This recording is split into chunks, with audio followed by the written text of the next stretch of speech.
Bonjour les gars, aujourd'hui nous voici encore dans une nouvelle vidéo où nous allons commencer par mettre en place un nouveau module Odoo 17.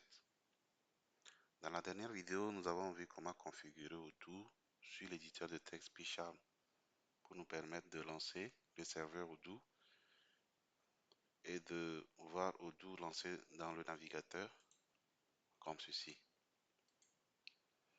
Donc, si vous regardez bien, vous allez voir ici, nous avons fait un nombre de configurations.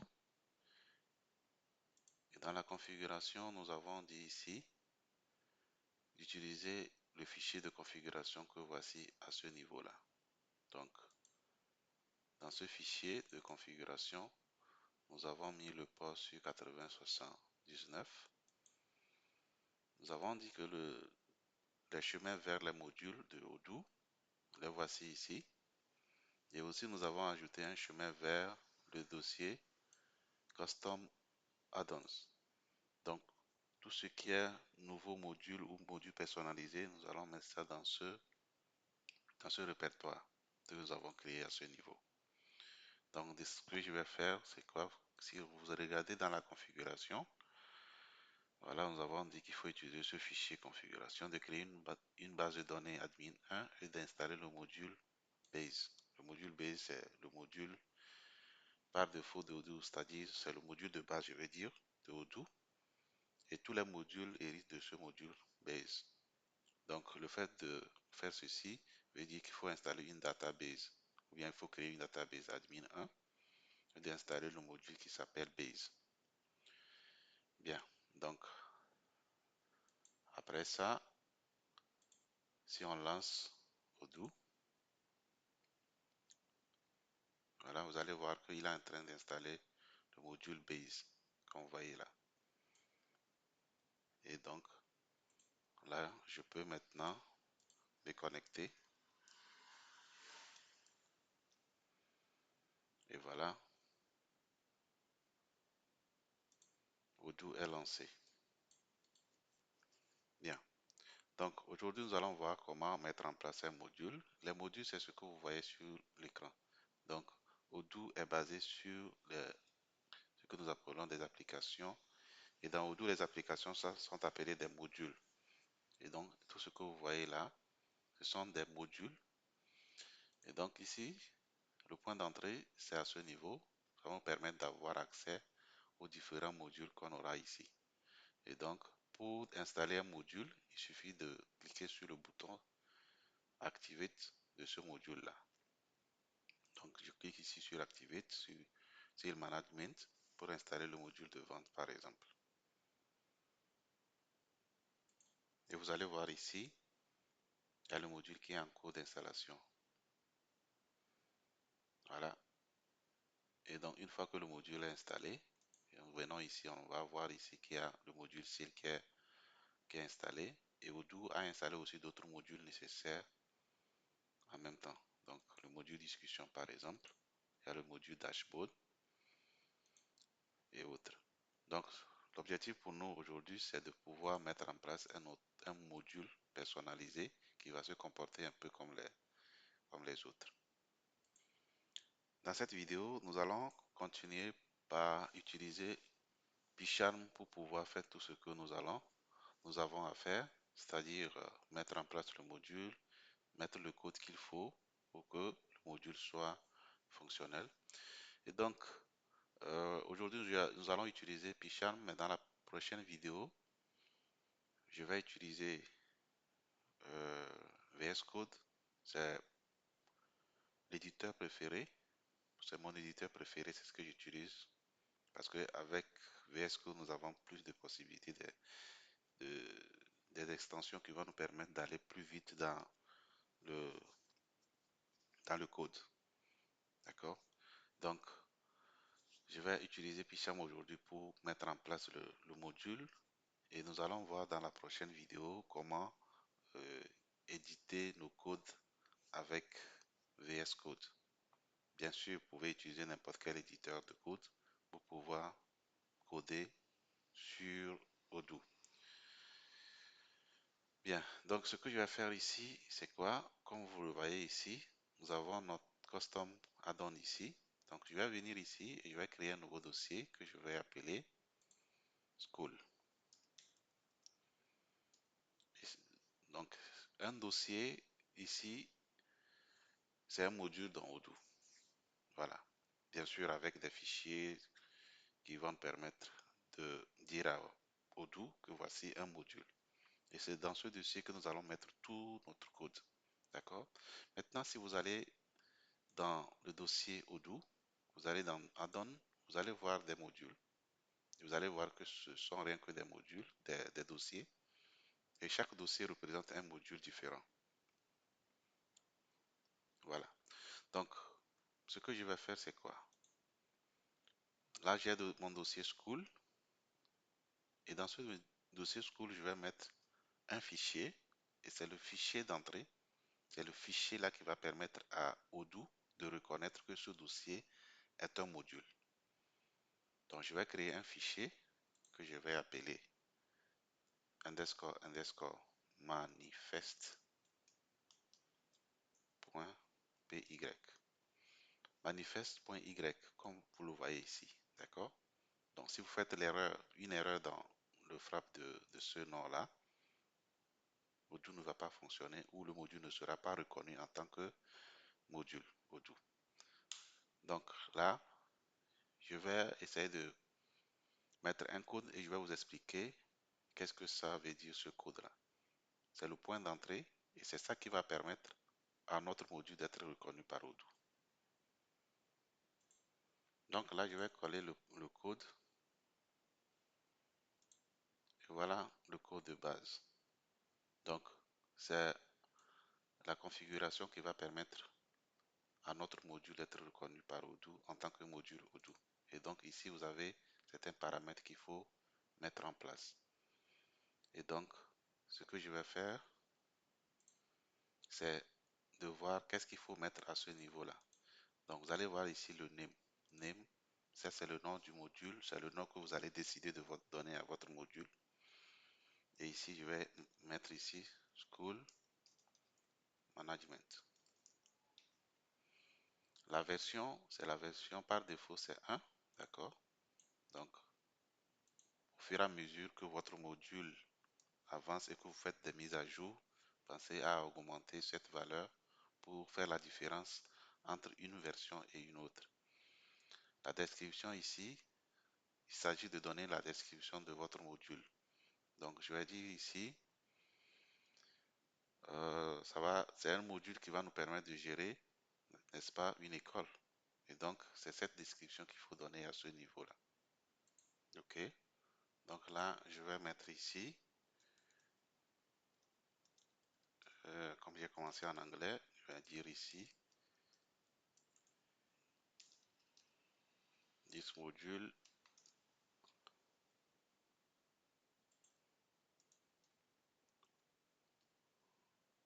allows you to manage a school.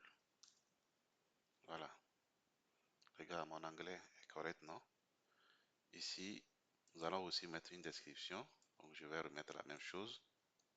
Ça, c'est le sommaire. Donc, l'auteur ici, c'est l'auteur, celui qui a créé le module. Et comme c'est moi qui suis en train de créer le module, regarde, je vais mettre mon nom là-bas, Thomas. D'accord? Je vais mettre ici le site web. Mon site web, https erptogo.net. La catégorie, je vais mettre school. Donc la catégorie ici, ça permet de catégoriser les modules. On va revenir. Et ici, la dépendance, je vais mettre ici base. Donc tous les modules dépendent du module base qu'on avait installé au tout début. Et ici, nous avons data. Donc c'est tout ce qui est fichier de données. Ce sont des fichiers généralement XML. Et à ce niveau, démo, c'est la même chose. D'accord? Ici, nous aurons les fichiers des données. Et ici aussi, c'est des fichiers des données de démonstration.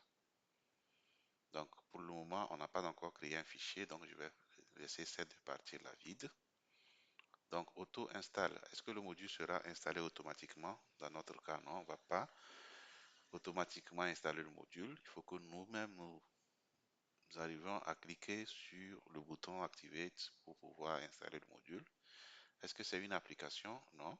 D'accord, on peut dire oui. Je vais vous donner la différence tout à l'heure quand on va lancer Odoo entre false et si on mettait true. Et ici, les fichiers assets seront à ce niveau pour ceux qui vont vouloir coder des sites web ou coder avec ou bien mettre des fichiers statiques comme des images, les fichiers CSS, les fichiers JavaScript et autres seront à ce niveau-là. Donc pour le moment, je vais supprimer ça parce qu'on n'en a pas besoin pour le moment. Et ceci aussi, je vais supprimer pour le moment, on n'en a pas besoin. Et il va nous rester data. Et voilà. Voici notre fichier manifeste. Donc, ce que je vais faire maintenant, c'est de relancer Odoo, c'est-à-dire redémarrer le serveur de Odoo.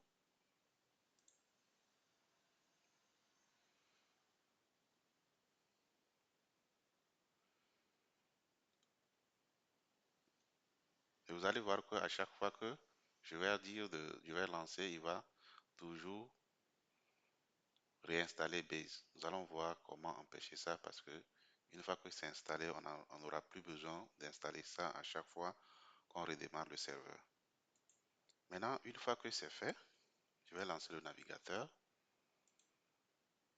Et là, puisque nous avons toujours demandé d'installer Base, il va toujours me demander de me reconnecter. Et c'est ce que je vais faire. Et voilà. Et ce qu'il faut faire ici, c'est quoi? Pour retrouver vos modules personnalisés parmi les autres ici, il va falloir activer d'abord le mode développeur.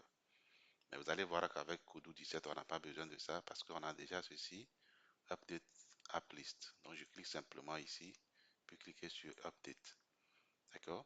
Pour les autres versions, pour certaines versions d'Odoo ou les versions avant la version 17, d'accord, vous êtes obligé d'activer le mode développeur.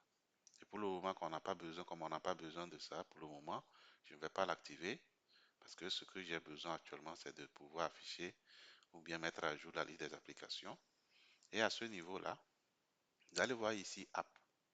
D'accord? Je vais supprimer App. Je vais chercher ici School. Et voilà. Les gars, c'est vraiment, vraiment magique. Là, le seul fichier ici qui nous a permis d'avoir le module Odoo, c'est justement ce seul fichier-là. D'accord? Et vous allez voir ici que le nom du module, c'est School Management. Mais ici, nous avons le nom technique, le nom du répertoire dans lequel se trouve Odoo. D'accord? Et là, si je clique ici, je peux dire module info, ce qui va me permettre d'aller voir les informations du module. Et là, on me dit qu'on peut pas voir quelque chose pour le moment, c'est pas grave, nous allons continuer. Et quand nous allons tout mettre en place maintenant, on va pouvoir voir les informations du module.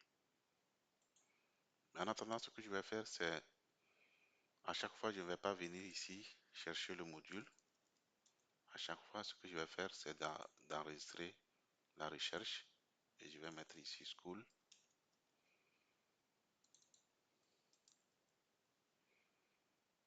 Et je vais dire par défaut, c'est ce qui sera filtré. Et voilà. Donc, maintenant, ce que je vais faire, c'est de changer la langue. Je peux aller ici. Donc, pour le moment, c'est l'anglais qui est là. Donc, je vais aller chercher une autre langue, comme par exemple le français. Et maintenant, je vais switcher vers le français. Et voilà, vous allez voir maintenant que les menus maintenant sont en français. Donc, nous avons utilisé ce menu pour mettre à jour la liste des modules pour nous permettre d'avoir ceci. Ce qui fait que si moi je suis ailleurs et que je viens cliquer ici, c'est le module là qui s'affiche par défaut. Parce que là, ici, vous allez voir qu'il y a le filtre qui est enregistré à ce niveau. Bien, maintenant que le module est créé, On peut décider de l'activer, d'accord? Je vais essayer de l'activer, mais bien sûr, en l'activant, rien ne va se passer. On ne va rien voir parce qu'il n'y a rien dedans, bien sûr. Maintenant, étant donné qu'on n'aura pas besoin à chaque fois d'installer le module Base, ce que je vais faire, c'est que je vais aller dans la configuration, Edit Configuration, et à ce niveau-là, je vais supprimer i égale Base et je vais relancer.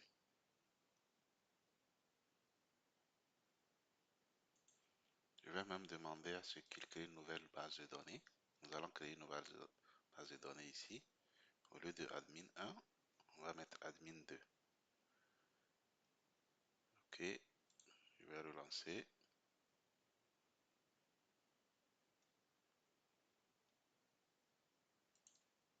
Et voilà, je vais ici mettre ici admin, admin. Et voilà, c'est bon, c'est fait. Et maintenant, ce que je vais faire, c'est que je vais activer le mode développeur. Pour ce faire, je viens dans Settings, Activate the Developer Mode. Donc, une fois que c'est fait, je vais voir ici le nom de la base de données. Et ça, on peut voir ça que lorsqu'on est en mode développeur. Donc, je vais cliquer toujours sur Update App List.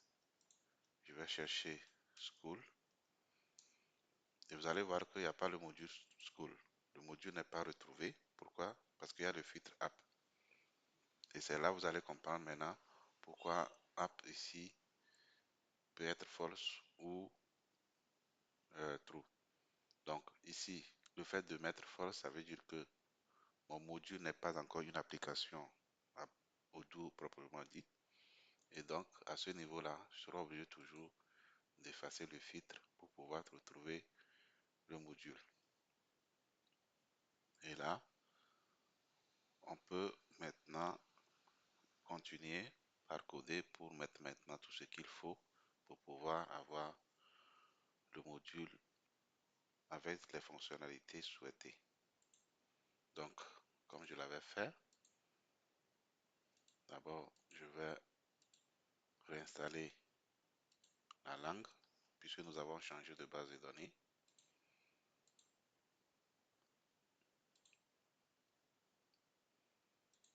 Je vais chercher School. Et voilà, on va tenter maintenant d'afficher les informations sur le module. Et voilà. Vous voyez, donc tout ce qu'on a mis dans le fichier manifeste se retrouve ici. Tout ce qu'on a mis, la catégorie, le nom technique, c'est le nom de technique, c'est le nom du dossier, c'est le nom du dossier ici. Et tout ce qu'on a ici, vous allez voir que c'est un peu la même chose qu'on a à ce niveau-là. Voilà.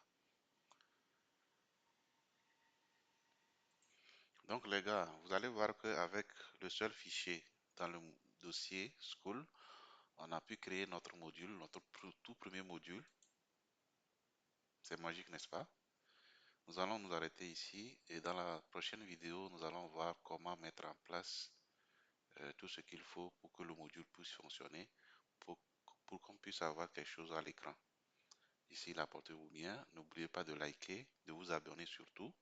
Ça encourage à continuer la formation.